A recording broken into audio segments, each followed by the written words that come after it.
தாய் தமிழ் சொந்தங்களுக்கு புரட்சி வணக்கங்கள். தொடர்ச்சியாக நீங்கள் தமிழக அரசியல் கள நிலவரங்களை கவனித்து வந்திருந்தீங்கன்னா ஒரு விஷயம் உங்களுக்கு புரிஞ்சிருக்கும். பாரதிய ஜனதா கட்சியும் அதிமுகவும் கூட்டணி வச்சதுக்கப்புறம் களத்தில் நிறைய அரசியல் நிகழ்வுகள் தொடர்ச்சியாக நடந்துக்கிட்டே இருக்குது. அதில் நீங்கள் அண்மையில் நடந்த ஒரு அரசியல் நிகழ்வு, திமுக திராவிட முன்னேற்ற கழகத்தின் பொதுக்குழு கூட்டம் மதுரையில் நடந்தேறியிருக்கு. அதில் ஸ்டாலின் அவர்கள் ஒரு உரையாற்றியிருக்கார். அப்போ அதில் அவர் நிறைய பொலிட்டிக்கல் இஷ்யூஸ் அட்ரஸ் பண்ணுறாரு. அவர் அடுத்த 26க்கு உண்டான முடிவை அவர் நாங்கள் தான் ஜெயிப்போம், எங்களுக்கு ஏன் ஜெயிப்போங்கிறதுக்கு உண்டான காரணங்களையும் அவர் சொல்கிறாரு. ஏன்னா அவர் சொல்லும்போது நீங்கள் முக்கியமான இந்த வார்த்தையை நீங்கள் கவனிக்கணும். ஆளுங்கட்சிக்கு எதிர்ப்பு இருக்குது களத்தில் அப்படின்னு எல்லாரும் பரவலாக சொல்லி வர ஒரு குற்றச்சாட்டு. பாஜகவோட பேஸும் அதுதான். அதே மாதிரி அதிமுகவோட பேஸ் ஆர்குமெண்ட்டும் இந்த தேர்தலில் ஸ்டாலினுக்கே ஓட்டு போடக்கூடாதுங்கிறதுக்கான ஒரே ஃபேக்டர் ஆன்டி இன்கம்பன்சியாக தான் இருக்க போகுது. ஏன்னா நீங்கள் எதிர்கட்சியாக இருக்கிற அதிமுகவோ இல்லை பாஜகவோ ஊழல் எதிர்ப்பு அப்படின்னு பேச முடியாது. ஏன்னா அதிமுக ஊழலுக்கு அப்பாற்பட்ட கட்சி இல்லை அப்படிங்கிறது பொதுமக்களுக்கு நல்லாவே தெரியும். அதே மாதிரி இன்னொரு கேள்வி என்ன வரும்னா, நீங்கள் எப்படி திமுக உங்களுக்கு எதிராக இருக்கிறதுனால திமுக மேலேயே நீங்கள் இடி ரைடு அதே மாதிரி நிறைய அட்டாக்லாம் நீங்கள் ஆளுங்கட்சி மேலே பண்ணுறீங்க, அதிமுகவும் அதுக்கு கொஞ்சம் கூட சலைச்சவங்க இல்லை, அதை உங்களுக்கு எப்படி நீங்கள் கேஸை அவங்கள பண்ண மாட்டீங்க, அவங்கள யாரையும் கைது பண்ண மாட்டீங்கன்ற ஒரு கேள்வி மக்களிடையே எழும். அதெல்லாம் ஒரு தார்மீகத்தை இழந்துருவாங்க அதிமுக கூட கூட்டணி வச்சதுனால. அதனால ஸ்டாலின் அவர்கள் என்ன சொல்கிறாரு, எங்களுக்கு ஆன்டி இன்கம்பன்சி கிடையாது, ப்ரோ இன்கம்பன்சி தான் இருக்குது அப்படின்னு சொல்லி அதுக்குண்டான காரணங்களை அவர் அடுக்கிறார். அப்போது காரணங்களை அடுக்கும்போது அதோட இன்னொரு முக்கியமான ஒரு விஷயத்தை என்ன பண்ணுறாரு அப்படின்னா, அதாவது விஜய் அவர்கள் அவரை ஒரு எனக்கு கொஞ்ச நாளாக நான் பார்த்துட்ருக்கேன், ஊடகங்களில் பார்த்துட்டு இருக்கும்போது எல்லா ஊடகங்கள்லையுமே நீங்கள் பார்த்தீங்க அப்படின்னா விகடன்லேருந்து தந்தி டிவியிலேருந்து அண்மையில் தந்தி டிவியில் ஹரிட்ட கூட சீமான் அவர்கள் ஒரு பேட்டி பாட்காஸ்ட் மாதிரி கொடுத்துருந்தாரு, நீண்ட உரையாடல். ஹரியோட அந்த பேட்டி நல்லா இருந்தது. ஆனால் அதுக்கு முன்னாடி தான் ஒரு டிபேட் நடத்தியிருக்காங்க, ஒரு என்ன சொல்கிறது, ஒரு பட்டிமன்றம் மாதிரி ஒன்று நடத்தினார் ஹரி. அதில் 4 முனை போட்டி தான் இருக்கும் போல இருக்குது அப்படின்னு சொல்லிட்டு அந்த கட்சிகளை நீங்கள் வரிசைப்படுத்தும் போது திராவிட முன்னேற்ற கழகத்தின் அணி, அதே மாதிரி அதிமுக தலைமையிலான ஒரு கூட்டணி, தாவேகா, நாம் தமிழர் அப்படின்னு வரிசைப்படுத்துகிறாரு ஹரி. இதுக்கு இந்த பாட்காஸ்ட்டுக்கு முன்னால் வரும்போது அந்த மாதிரி வரிசைப்படுத்துகிறார். அதே மாதிரி நீங்கள் விகடனில் இளங்கோவன் அந்த மாதிரி அவர் அவருக்கு ஒரு நல்ல ஒரு ஃபாலோயிங் பேஸ் இருக்குது ஆன்லைனில். அவர் சொல்லக்கூடிய விஷயங்களையும் பார்த்தீங்கன்னா 3வது பெரிய கட்சி அப்படி சொல்லி பாமகவை சொல்கிறாரு. விஜய்க்கு முக்கியத்துவம் கொடுத்து பேசுகிறத நீங்கள் பார்க்குறீங்க. இது நீங்கள் சரி ஆன்லைனில் தான் நடக்குது, இது யூடியூப்பில் தான் நடக்குதுன்னு பார்த்தா, நீங்கள் பொது ஊடகங்களில் மெயின் ஸ்ட்ரீம் சேட்டலைட் சேனலில் இருக்கக்கூடிய புதிய தலைமுறையாகட்டும், எல்லா பெரிய நியூஸ் சேனலாகட்டும், விஜயன் ஆகட்டும், எல்லாருமே ஒரு அஜெண்டாவை செட் பண்ணிக்கிட்டே இருக்காங்க. நீங்கள் வந்தீங்கன்னா தொடர்ச்சியாக பார்த்து வந்தீங்கன்னா உங்களுக்கு புரியும். 4 முனை போட்டி நடக்க போகுது. அதில் விஜயை ஒரு ஆப்ஷனாக மற்ற கட்சிகள்லாம் கருத மாட்டாங்களா? ஏன் வேறு ஆப்ஷன் இல்லை, அதிமுக மட்டும்தான் ஆப்ஷனா? அதிமுக கூட பாஜக இருக்கிறதுனால போய் சேர்றதுக்கு பல கட்சிகளுக்கு ஒரு சங்கடம் இருக்குது. அப்போ ஏன் விஜய் ஆப்ஷனை எடுக்கக்கூடாது அப்படின்னு சொல்லி இந்த விஜய் தலைமையிலான கூட்டணியை முன்னிறுத்தி அவங்க ஒரு நரேஷனாக ஃப்ளோட் பண்ணிகிட்டு இருக்காங்க. நீங்கள் பார்க்குறீங்க. இது எனக்கு இது உண்மையிலே நடக்குதா, இல்லை உண்மையிலே விஜய்க்கு அவ்வளவு ஒரு பவர் பேக்டான ஒரு ஆளாக இருக்கார் சினிமாவில், நீங்கள் அது களத்துக்கு வரும்போது உங்களுக்கு அவ்வளோ பெரிய ஒரு கிரவுண்ட் ரெஸ்பான்ஸ் இருக்குமா, இல்லை மக்கள் உண்மையிலே அந்தளவுக்கு வாக்களிக்க தயாராகிட்டாங்களா, இல்லை என்ன தான் நடக்குது அப்படிங்கிற மாதிரி எனக்கு ஏதாவது ஒரு தரவுக்கு வேணும்ல, அதுக்காக வெயிட் பண்ணிட்டு இருக்கோம். அப்போ என்ன நடக்குது, இப்போ கடைசியாக ஸ்டாலின் அவர்கள் அவர் இருக்கக்கூடிய ஸ்டேச்சருக்கு விஜயை பற்றி சொல்லணும், புதுசாக வர்றவங்கள பற்றி சொல்லணும் அப்படிங்கிறதுக்கு உண்டான எந்த ஒரு காரணமும் கிடையாது. ஆனால் ஸ்டாலினே அவரை விஜய மறைமுகமாக கோமாளின்னு சொன்னால் யாரை சொல்கிறாங்க அப்படின்றது தெரியுங்கிறதுனால அப்படியே சொல்லி அதை ஒரு மட்டமான ஒரு விமர்சனமாக ஒன்று வைக்கணும்னு வச்சு யாரை சொல்கிறேங்கிறதையும் ரொம்ப நாசுக்காக சொல்லியிருக்காரு அந்த இடத்துல. அப்படிங்கும்போது அவர் ஒரு இடத்துல இந்த மாதிரி கோமாளின்னு சொல்கிறாருன்னா ஸ்டாலின் பயந்துட்டாரு அப்படிங்கிற ஒரு நரேஷனும் வெளியே போகும், இல்லை கோமாளின்னு தான் சொல்லியிருக்காருன்ற ஒரு நரேஷனும் வெளியே போகும். இது திமுகக்கு ஆர்கியூ பண்ணுறதுக்கும் ஒரு பக்காவான ஒரு நரேஷன் இந்த நரேஷன்.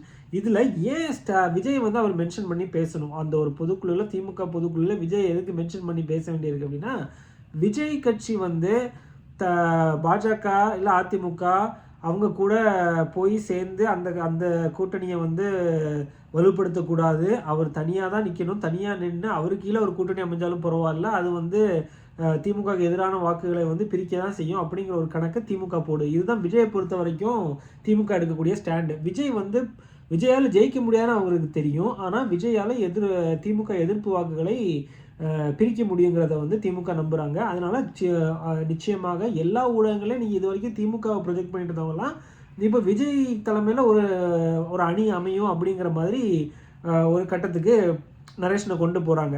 இது விஜயின் பேர வலிமையை விஜயின் பேர வலிமையை கூட்டுறது அதுக்குண்டான நெசசிட்டி என்ன இருக்குது ஊடகங்களுக்கு பார்த்தா அது கிடையாது. இப்போ உண்மையிலேயே ஆளுங்கட்சி கையில் தான் ஊடகங்களில் வந்து செயல்படுது அப்படிங்கிறத வந்து அந்த நரேஷனில் நம்ம பொதுவாக பெரிய பெரிய விஷயங்கள், அதாவது நீங்கள் இது எப்படி நீ பொதுவாக சொல்கிற அப்படின்னு கேட்டிங்கன்னா, நீங்கள் செந்தில் பாலாஜி விஷயத்தில் ஆனாலும் சரி, பொன்முடி விஷயத்தில் ஆனாலும் சரி, இடி ரைடோ ஆளுங்கட்சி சம்மந்தமாக என்ன ஒரு பிரச்சனை வந்தாலும் இப்போ ஊடகங்கள் வந்து அதை எடுத்து விவாதிக்கிறது ரொம்ப கம்மி. அந்த விழுக்காடுங்கிறது வந்து ரொம்ப கம்மிங்கிறது தான் உங்களுக்கு சொல்ல வேண்டியிருக்கு. இந்த ஒரு எண்ணமும் மக்களிடையே போகுது. பெரிய பெரிய ஆட்கள்லாம் இந்த மாதிரி ஊடகங்கள் வந்து திமுகவுக்கு சாதகமாக பேசுகிறாங்கன்னு போகுது அப்படின்னு சொன்னனால தான் அவர் அதையும் அட்ரஸ் பண்ணுறாரு. எங்களுக்கு அந்த அளவுக்கு ஆதரவு இல்லை, எதிராக தான் பேசுகிறாங்கன்றதையும் ஸ்டாலின் அவர்கள் சொல்கிறாரு. இந்த மாதிரி ஒவ்வொரு என்னென்ன இம்பார்ட்டன்ட் விஷயங்களை மட்டும்தான் அவர் அட்ரஸ் பண்ணுறாரு. முதலமைச்சர் அட்ரஸ் பண்ணணும்னா அதுக்கு நிச்சயமாக வந்து அதுக்கு ஒரு வெயிட்டேஜ் கொடுக்கணும், அதில் ஒரு இன்டர்பிரிட்டேஷனும் இருக்கும் என்னென்னு நீங்கள் பார்க்கணும். அப்போ இந்த மாதிரி ஊடக சொகுசு இல்லைன்றாரு. அப்படின்னா என்ன அர்த்தம் அப்படின்னா, எல்லாரும் பண்ணிகிட்டு இருக்க கருத்து வந்து ஒரு கருத்துருவாக்கம், ஊடகங்களை கண்ட்ரோல் பண்ணுறாங்கன்ற கருத்துருவாக்கம் மக்கள்கிட்ட போய் சேருது. அதை அட்ரஸ் பண்ணணும்னு அவர் நினைக்கிறாரு. அதே மாதிரி விஜய் விஷயத்தில் நீங்கள் பார்த்தீங்கன்னா எனக்கு இதுதான் எவிடன்ஸ். இப்போ ஸ்டாலின் வந்து விஜயை அட்ரஸ் பண்ணணும்னு அவசியமே கிடையாது. அப்போ விஜயை அட்ரஸ் பண்ணுறாரு அப்படின்னா விஜய்க்கு ஒரு இம்பார்ட்டன்ஸ் கிடைக்கணும். விஜய்க்கு ஒரு இம்பார்ட்டன்ஸ் கிடைச்சி அவரை வந்து ஒரு அந்த இம்பார்ட்டன்ஸ்னால யாரை வந்து அவர் அட்டாக் பண்ண நினைக்கிறார் அப்படின்னா நாம் தமிழர் கட்சிக்கு தான் குறிவிக்கிறார். ஸோ இவங்க திமுக சைட்லேருந்து என்ன பண்ணுறாங்க அப்படின்னா, பிஜேபி அதிமுகங்கிற ஒரு கூட்டணி அமைஞ்சிருக்கு. அந்த கூட்டணி வந்து ஒர்க் ஆகாதாங்கிறது ஒரு பெரிய கேள்வி.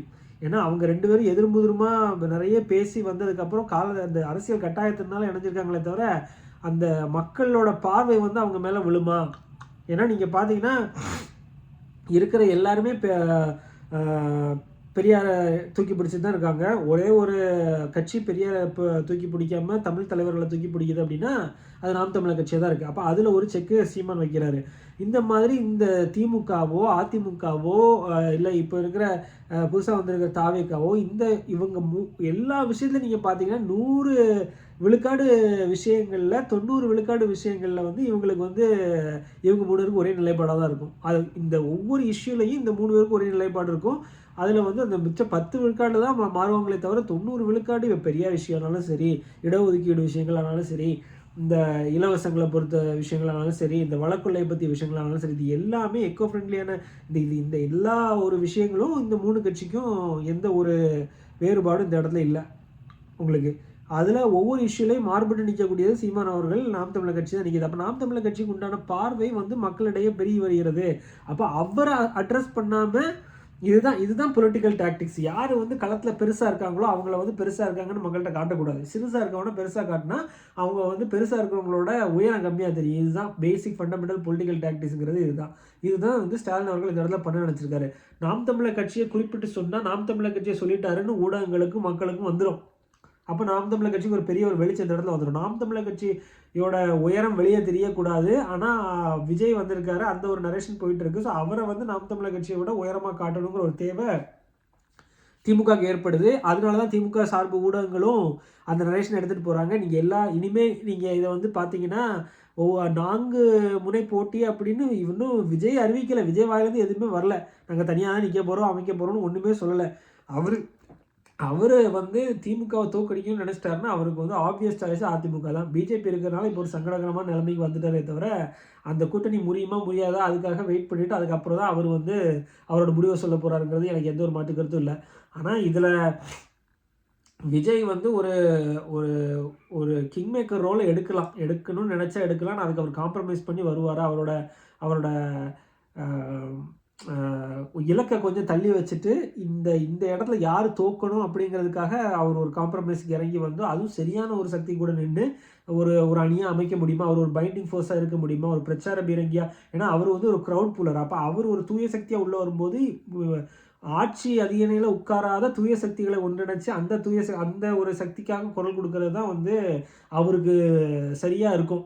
மக்களிடையே அவ்வளோ எதிர்பார்க்க இருக்கிற இளைஞர்களிடையே அதுதான் சரியான விஷயமா இருக்கும். நீங்கள் கரைப்படிந்த அதிமுகவோ கரைப்படிந்த திமுகவோ இந்த 2 பக்கமும் உங்களால் நிற்க முடியல அப்படின்னா, நீங்கள் மிச்சம் இருக்கிற ஆட்சி அரியணையை ஆட்சி அதிகாரத்தை வச்சு சுவைக்காத கட்சிகளை நீங்கள் ஒன்றிணைச்சு வந்து நீங்கள் அதுக்காக உங்களோட செலிபிரிட்டி ஸ்டேட்டஸை க்ரௌட் புல்லிங் ஸ்டேட்டஸை நீங்கள் இது பண்ணி உங்களோட ஸ்டேட்டஸையும் அதில் வந்து தக்க வச்சுக்கலாம். அப்படி ஒரு சொல்யூஷனை தான் நீங்கள் பார்த்து போகணுமே தவிர, நீங்கள் அதிமுகவாக வெயிட் பண்ணி நீங்கள் அதிமுக பக்கத்தில் போய் நின்று இவங்களை தோற்கடிச்சிடலாம் அப்படின்லாம் நினச்சிங்க அப்படின்னா உங்களோட அரசியல் அதோடு விழுந்துடும். மக்களுக்கு உங்கள் மேலே இருக்க நம்பிக்கை ஆட்டோமேட்டிக்காக போயிடும். அப்போ அதுக்கப்புறம் அந்த மாதிரி நடந்தாலும் வடிகாலாக அந்த வாக்குகள்லாம் நாம் தமிழர் கட்சிக்கு தான் வந்து அந்த குட்டையில் தான் தண்ணி ஏறும். அது வந்து நமக்கு கண்கூட தெரியுது. ஸோ இது நீங்கள் தொடர்ச்சியாக பாருங்கள், தொடர்ச்சியாக நீங்கள் கவனித்து பாருங்கள். எல்லா நரேஷனுமே நான் இது விஜயை வந்து பெருசாக பேசி நாம் தமிழர் கட்சியை சைட்லைன் பண்ணுறது தான் இனிமேல் எல்லா ஊடகங்களோட மெயின் அஜெண்டாவாக இருக்கும். ஏன்னா அதில் லாபம் அதில் வந்து அதை யாருக்கு வைக்கிறாங்கன்னா நாம் தமிழர் கட்சிக்கு தான் ஸ்கெட்சு போடுறாங்க. இதில் திமுக போடுற திட்டம் தான் இது. வர்ற ஒரு புது ஆளை வச்சு எப்படினாலும் ஒரு மீடியாக்களில் இந்த ஒரு நரேஷன் போயிட்டுருக்கோம், விஜய் வர்றதுனால சீமானுக்கு பாதிப்பா, அதை எப்படி என்கேஷ் பண்ணுறாங்க பாருங்க. இதுதான் ஒரு பொலிட்டிக்கல் பார்ட்டியோட அந்த ஸ்ட்ராட்டஜிங்கிறது. புதுசாக ஒரு காய் வருது, அந்த காயை வச்சு இந்த ஆளை இந்த மேன் எடுக்கிறதுன்னு சொல்லுவாங்க. மேன் எடுத்து ஆடுறது, ஜோன் எடுத்து ஆடுறதுன்னு பேஸ்கெட் பாலில் ஒரு ஸ்ட்ராட்டஜி ஆடுவாங்க. அப்போ மேன் எடுத்து ஆடணுன்னா விஜய சீமானோட மோத விடு.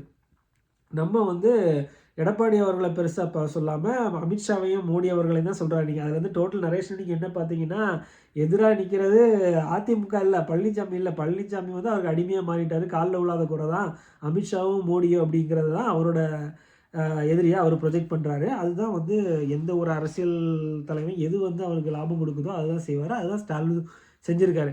ஆனால் நீங்கள் விஜயை வந்து குறிப்பிடுறது விஜய்க்கான ஸ்கெட்ச் இல்லை, அது வந்து நாம் தமிழர் கட்சிக்கான ஸ்கெட்சு. நாம் தமிழர் கட்சியை பார்த்து தான் வந்து கரைபடிந்த கரங்கள் நாம் தமிழர் கட்சியை பார்த்து தான் வந்து பயப்படுறாங்க அப்படிங்கிறது தான் உண்மை. நீங்கள் போக போக பார்ப்பீங்க. இந்த 26 தேர்தலுக்கு அப்புறம் நாம் தமிழர் கட்சியின் வளர்ச்சி பெரிய அளவில் இருக்க போகுது அப்படின்னு நம்ம தகுந்த கணிப்பாளர்கள்லாம் சொல்கிறாங்க. இது வரைக்கும் கிரெடிபிலிட்டி ரேட்டிங் ஹையாக வச்சுருக்கிற கணிப்பாளர்கள்லாம் அதை தான் சொல்கிறாங்க. அதுதான் இது வரைக்கும் நமக்கு ஓரளவு ஒரு விழுக்காடு தான் அங்கேயும் இங்கேயும் மாறி வந்திருக்கே தவிர, கிட்டத்தட்ட ஒரு இரட்டை இலக்கத்தில் 15 விழுக்காடுக்கு மேலே 15லேருந்து 20 விழுக்காடுக்கு தாண்டணுன்றதான் தாண்டதுக்காக தான் உழைப்பை போடணும். ஆனால் எவ்வளோ மக்கள் வாக்களிக்கிறாங்கன்னு பார்ப்போம். இதுதான் நீங்கள் இதை மைண்டில் வச்சுட்டு இனிமேல் இந்த அரசியலை கவனித்து பாருங்கள். உங்களுக்கே நடக்கிற விஷயங்கள்லாம் தானே புரியும். சிந்திச்சு பாருங்கள். வாழ்க வளமுடன்.